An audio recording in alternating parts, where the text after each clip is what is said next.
guys, it's Noelle.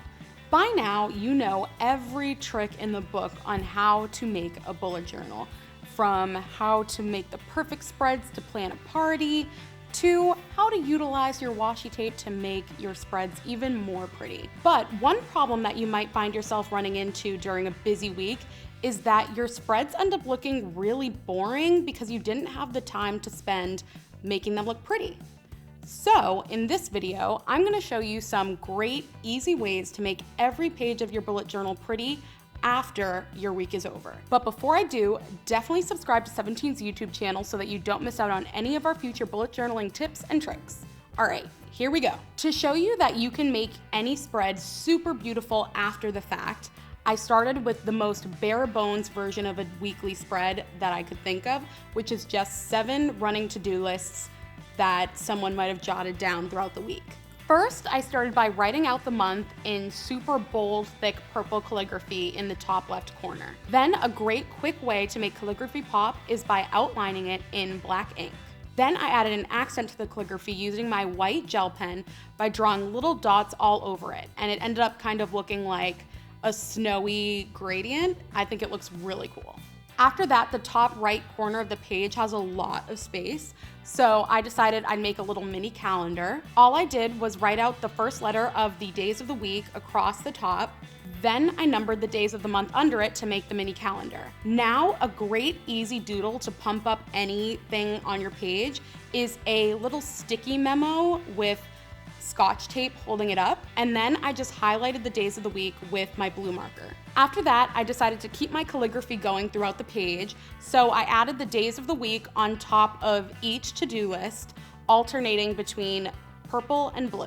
Then, to make the days of the week pop even further, I added a black drop shadow on the right side of each one. Then I used my white gel pen to add a highlight to each letter. Then I added the day of the month for each of the to-do lists. There's still a ton of unused white space across the spread, so now I'm gonna go around filling in spaces with fun stuff. First, I grabbed gold and purple zigzag washi tape. Then, to make it pop a little further, I used my purple gel pen to make a bit of an accent on the right side of each of the crisscrosses, and then I took my black pen and made a dashed outline around the crisscross. And I think it came out looking super cool and adds a bit of fun to the page. Another trick to fill in a bit of empty space on a page is to add a quote. Selena Gomez's song Back to You from 13 Reasons Why has been on my mind, so I took one of the quotes that she posted on Instagram about it, which is, "You're stuck in my head and I can't get you out of it," and wrote that out in loopy cursive. And then to kind of separate it from everything around it, I drew a gray cloud around it. Another trick that you can do with doodles is draw out a Polaroid picture and fill it with whatever you're feeling at the moment. So I drew out a Polaroid and used a bit of doodle Scotch tape to tape it up there. And then I drew a mason jar with some pretty flowers inside and then colored them in.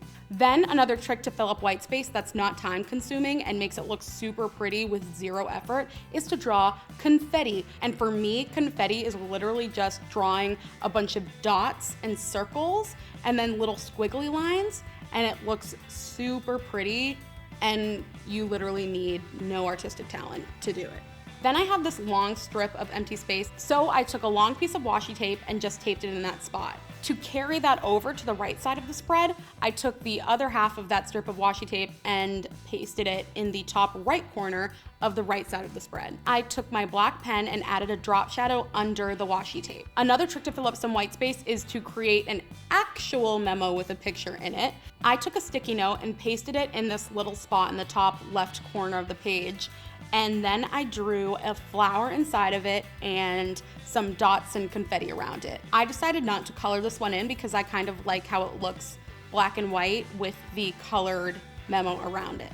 Then I decided to put some encouragement in the bottom left corner of this spread using a mixing method with my Tombow dual tip brush pens. How to do this is to take a piece of plastic, it can be a wrapper from some pens that you got, like I'm using right here, or a piece of Reynolds wrap or whatever works.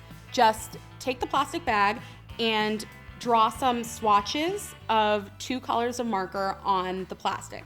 Then take a mixing marker, this one is a clear Tombow mixing marker, and run the marker through each color.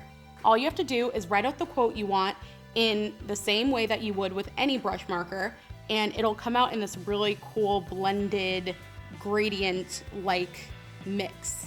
And it looks super cool. The "You Got This" is literally right next to the Polaroid picture that I drew earlier. So I thought it would be cool to carry the confetti that's on the left side over to the right side to make everything cohesive. Then I have this little piece of empty space in the top right corner. So I decided to draw some fireworks, another one of the easiest doodles you could ever draw. All you have to do is draw a bunch of lines in kind of exploding motions. After I drew them out in black, I took my colored markers and drew over each line with alternating blue and purple. Then I made some sparks in blue and purple around it by just drawing little purple and blue dots around the fireworks. And then it's just like a little explosion of fun in the top right corner of your page. Finally, there's a little space in the bottom right corner.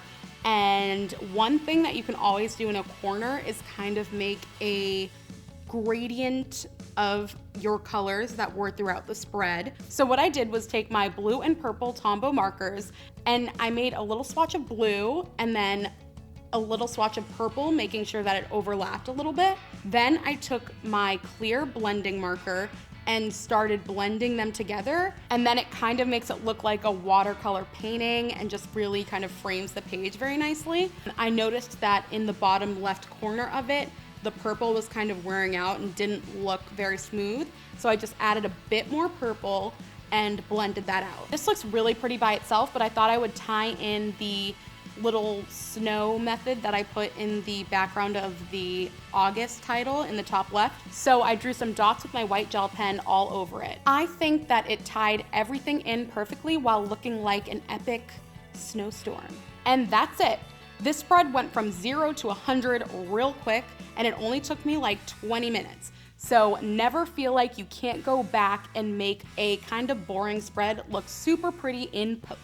In other news, I will no longer be your Bujo guru here at 17, but I've loved passing on all my knowledge about the best Bujo spreads, hacks, doodles, and products that can pump it up to the next level. But this is not a goodbye to our Bujo parties every Wednesday. I'm simply passing on the reins to a brand new Bujo guru who will continue to give you all the tips and tricks that you could possibly need for your bullet journal.